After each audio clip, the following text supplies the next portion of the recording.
Ted Gabler and David Osborne.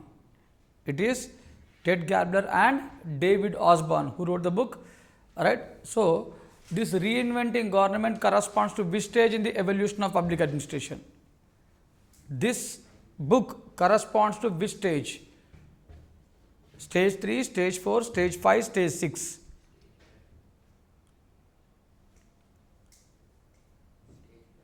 Not stage 5. It is stage 6 in the evolution of public administration. Right? So, LPG and new public management. Right? It is influenced because of the works of Ted Gabler and David Osborne. It is a work of Ted Gabler and David Osborne. Alright, we see this NPM getting influenced. Alright, I think I have mentioned this in the class. I have given in the class. So, though there was no slide on the board, but still I have explained in the class. Right. So, now this was our previous class. Right.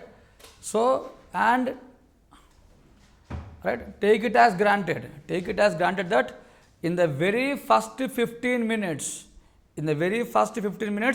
I will revise all the previous topics, the topics that we have completed on the previous day. I will discuss in the class, I will ask questions.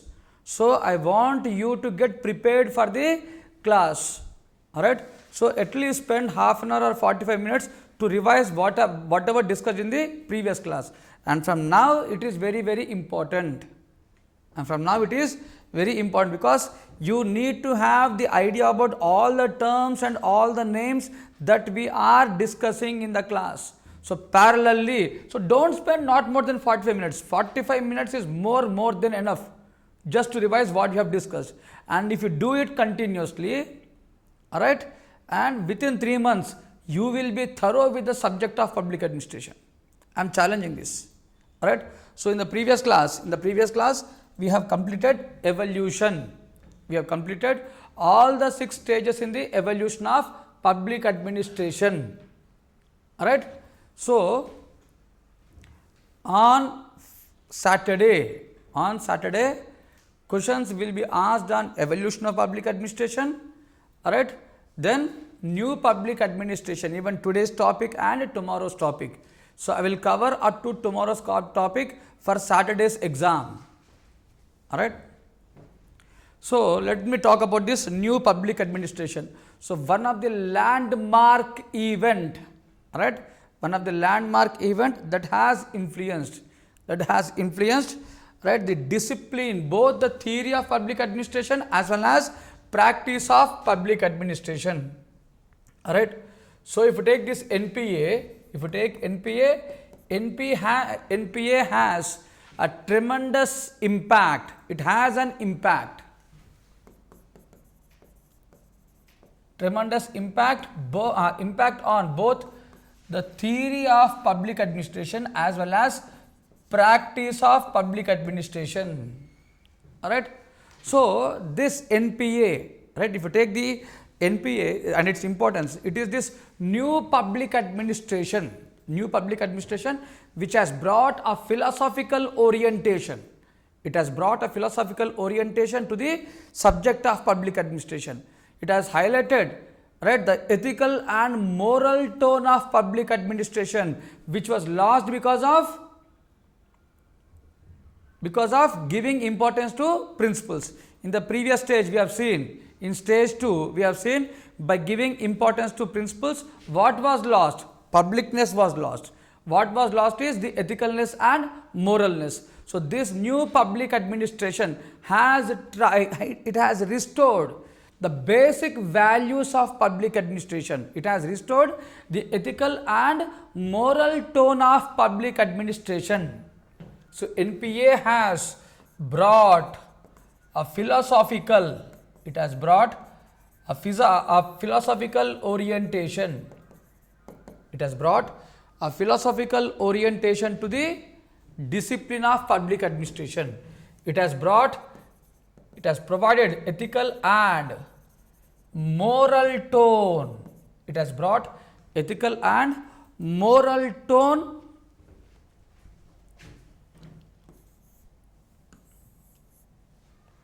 ethical and moral tone to the subject of public administration. Alright, so that is why we should give more importance to NPA. The reason for giving importance to NPA is it is because of these factors. So let us see how this NPA has emerged. The reasons behind emergence of new public administration. So in the previous class, I was talking about Dwight Waldo, Syracuse University, Minnowbrook 1 conference. So I was talking about three conferences. That is, for every 20 years, we see organization of this Minnowbrook conference. Right? So this new public administration, it has emerged out of the first Minnowbrook conference. It has emerged out of the first Minnowbrook conference. Right? So as I said, it was under the leadership or under the guidance of Dwight Waldo. Alright. So now if we take this NPA, so NPA has emerged in 1968. Alright. So this 1968 is very, very important in public administration. The year of 1968 is very important in the discipline of public administration, in the subject of public administration, because so it is not only known for emergence of NPA, but also it was in the same year we see emergence of public choice approach or public choice theory. Even public choice theory has emerged. Public choice approach has emerged.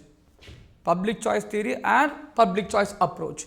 And it is this 1968, right, which is known for behavioralism, second generation behavioralism. Right. So this 1960s, right, it is an era of second generation behavioral movement. So then what is the first generation? If 1960s is second generation, so what is first generation? It is of 1930s and 1940s. That is by because of the contributions of C.I. Bernard and Herbert Simon, particularly Herbert Simon, Seat, Mark. Alright, we have seen these names in the previous class. Alright, so Mark and Simon, Seat and Simon. So it was Mark and Simon who wrote the book of administrative behavior. Alright, so the period after 1956, it is regarded as a post-behavioral period, right? Or simply we can also treat it as a second generation behavioralism, right? The first generation was in 1940s, second generation was in 1960s, right? So this is what the importance of 1960s. So new public administration, it has emerged. NPA has emerged in 1968. It has emerged in 1968. Alright. The reason for the emergence is, the main reason is the social conditions, the social and political conditions of American society. Right. It is purely because of social and political conditions of American society. So what happened in America? Right. So here the 1960s, right, again it is a period where we see assassination of American President John F. Kennedy. Alright. So even in 1880s we have seen one of the American president getting assassinated. Again in 1960s we see assassination of another American president, that is John F. Kennedy. So why he was killed? Why he was assassinated? What is the reason? The reason is the people of America were totally dissatisfied with the working of American government. They were dissatisfied, right, with the functioning of American administration. Right. So this 1960s is regarded as a period of turbulence. Right.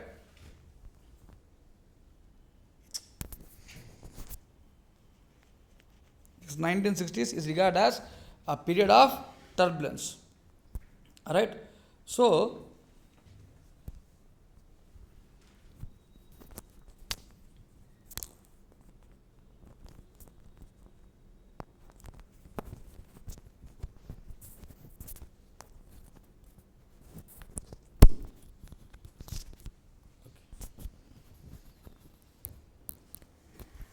This 1960s is regarded as period of turbulence because the total failure of American government and American administration in fulfilling the needs of people. Alright, so in fulfilling the needs of people, right? I'll give some of the facts about this. If you take 1960s, if you take 1960s, alright, 1960s, alright, it is an era of Cold War. 1960s is an era of Cold War. That is after the Second World War period, particularly the 1950s and afterwards. Alright, America was engaged in Cold War with Soviet Russia. And in this process, we see expansionism of American influence. America wanted to expand its influence on other countries, particularly the European countries, Asian countries and Latin American countries. So America was more interested in foreign affairs. To be frank to say, American administration was more interested in foreign affairs because it somehow wanted to control the spread of influence of Soviet Russia. And in this process, what happened is, it has neglected what is required for American people. It has neglected the needs of American people. It has shown least concern for the problems of American society. Right? So what are the problems of American society? There was poverty, there was unemployment, and most importantly, growing what you call discrimination, racial discrimination in America. The white and black discrimination. People like Martin Luther King Jr. Alright, so it was Martin Luther King Jr. who has organized the civil rights movement in America. Right, particularly he has fought for the rights of black Americans. Right, so his movement got more support, particularly in American universities. In American universities, the youth, right, the college going students, the university students, they were more frustrated with the American administration, and they gave complete support to the Martin Luther King's movement, that is civil rights movement. So because of poverty, unemployment and this discrimination, right, the people were demanding appropriate response from American government. But what government was doing? Government was doing nothing. There was no required response. There was no required response from the American government. Alright, so government was not adequately responding to the needs of people. That is the reason why people were frustrated and dissatisfied. And another thing is, alright, America's involvement in Vietnam War. Why America was involved in Vietnam War? Because America was totally obsessed with this controlling of communism. Right? If you take Vietnam, Vietnam is a communist country. It was a country which followed communism. So, in order to control communism, America was involved in Vietnam War. But what happened in Vietnam War? America was defeated. When America was defeated in Vietnam, how the people of America will react? How the people of America will react?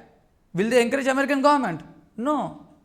When their forces were defeated, so it brought a dissatisfaction. So all these factors, right, they made the American society to get dissatisfied.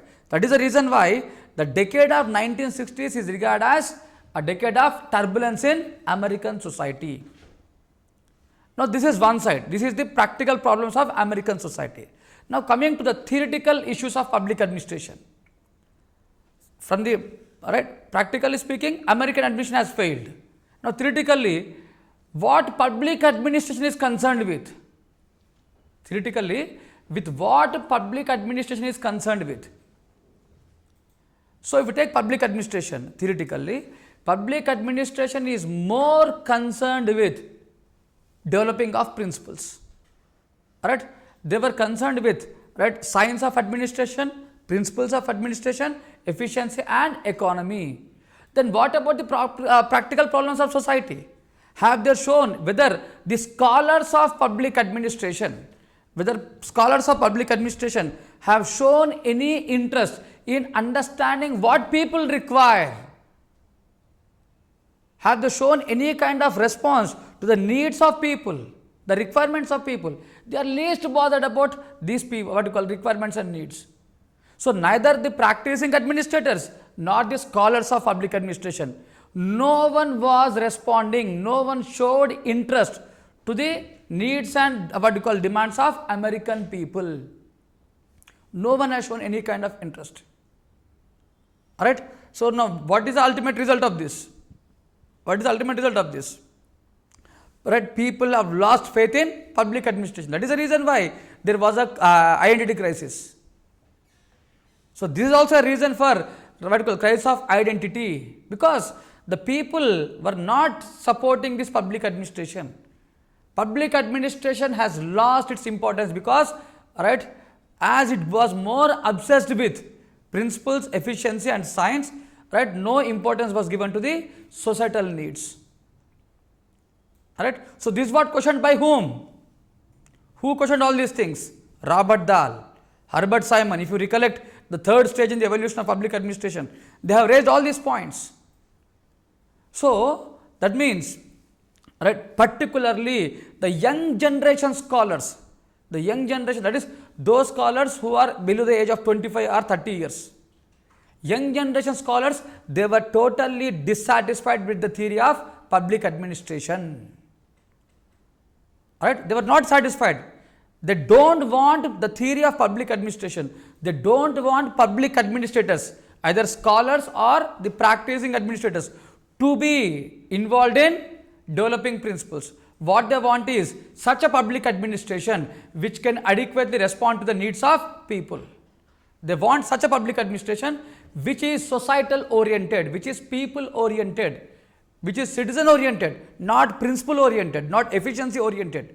We don't want public administration which is more oriented towards principles or efficiency, though they are important, but more than that, what is important is it should be responsive to the people.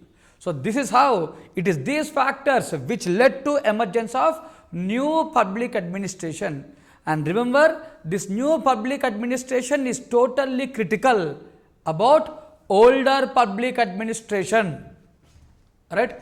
NPA is critical about older public administration.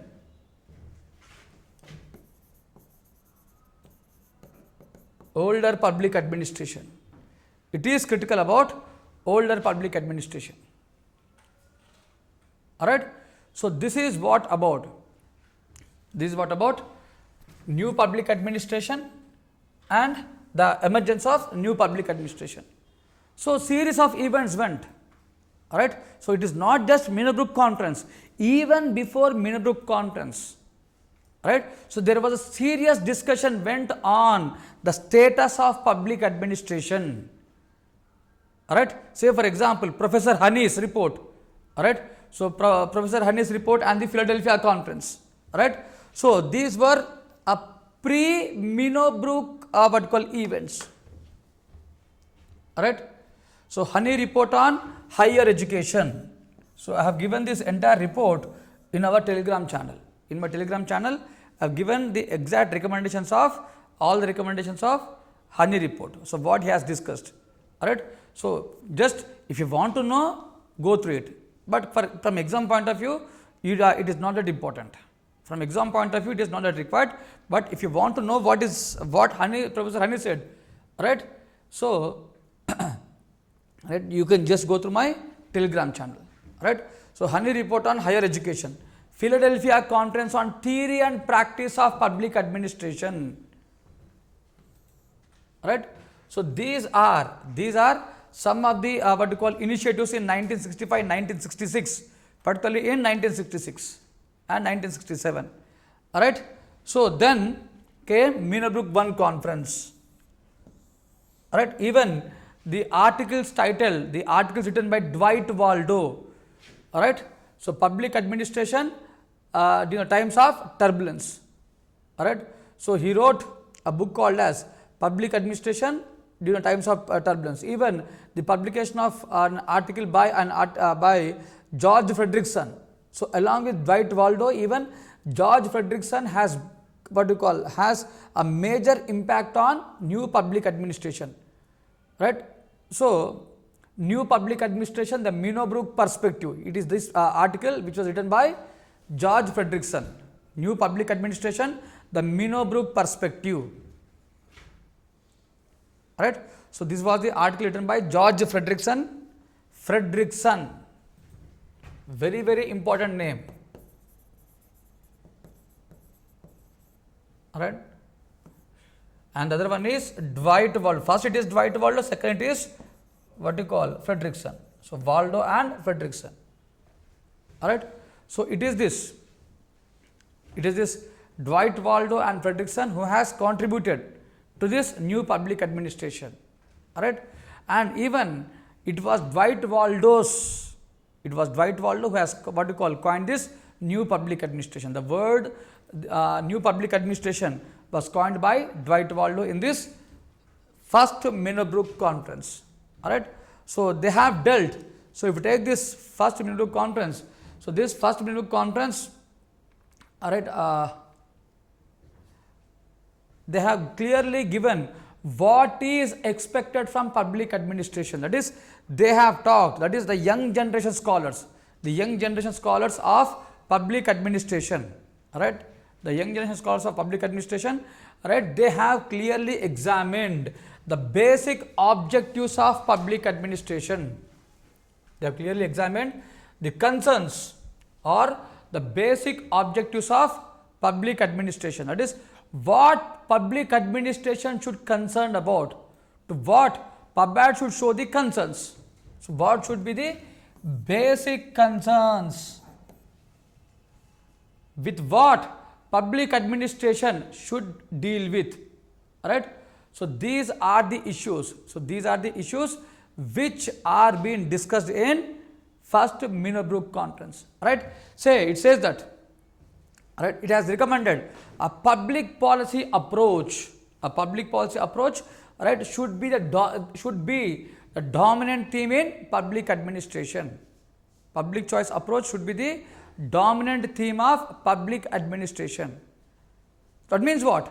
Whether public administration should concern with private or business organizations, or it should be concerned with the government organizations. Obviously it is government organizations. So when we are calling it as public policy, definitely it is with the working of government. So public administration is mainly concerned with the activities of government, right? So not only efficiency and economy, but equally what is important is equity, the needs of people, social equity. Because remember, right, new public administration has emerged. NPA has emerged in a time when there was a racial discrimination in American society. Alright, so American society was facing this problem of racial discrimination. So one of the primary goal of American government and American administration is to achieve equity. Social equity was seen as an equally important goal as that of efficiency and economy. That is, not only efficiency and economy, it is equity, change, right? So these are the goals, right? So if you take traditional public administration, so traditional public administration is mainly concerned with the execution. So it is rigidly seen as a part for execution, right? So but here the generation, this Minobrook conference says that PubAd is not just concerned with execution of policies, but it even has an important role in policy making. Not just in policy implementation, but even has what you call an important role in policy making. Alright, so when we talk about policy making, the ethical and normative concerns, right? So public administration is always guided by ethical and normative concerns. Ethical and normative concerns. So which are essential? These ethical and normative concerns are essential for the working of government. Alright, so public administration cannot be an efficient instrument. PubAd cannot be an effective instrument, alright, without having values. Right? So that is simply to say public administration is not value free. If it takes second stage in the evolution of public administration, right? PubAd was made as value free. But now what Whitewaldo says, PubAd is not value free. It is value oriented. Alright? So PubAd is not value free. It is value oriented. That means what are the values of public administration? The people, the citizens, their needs. It is these which are values of public administration. So for what PubAd should deal with?